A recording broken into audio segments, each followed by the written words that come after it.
রামনগর পটাশপুরে জোর প্রচার উত্তম সৌমেন্দুর।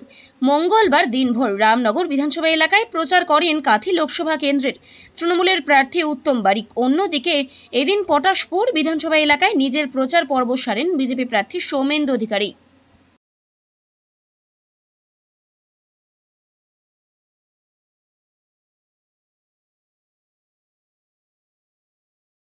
অনেক নেতারা আছেন, অনেক ব্যবসায়ীরা আছেন যারা বিদেশের সুইস ব্যাংকে কালো টাকা রেখেছে।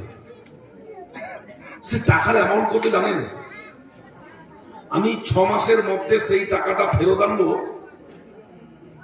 ফেরত আনার পর আপনারা জিরো ব্যালেন্সের অ্যাকাউন্ট খুলবেন, সকলের অ্যাকাউন্টে 15 লক্ষ টাকা পৌঁছে যাবে।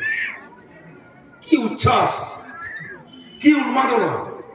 ভারতবর্ষ জুড়ে মানুষ ভাবছেন একজন মানুষকে আমরা পেয়েছি ভারতবর্ষের প্রধানমন্ত্রী বানাবো, যিনি বিদেশ থেকে কালো টাকা উদ্ধার করবেন আর আমাদের অ্যাকাউন্টে 15 লক্ষ টাকা করে পৌঁছে দেবেন।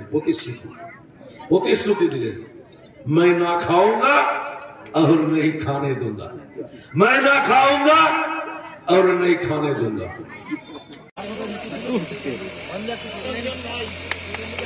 ব্যুরো রিপোর্ট, এখন সংবাদ।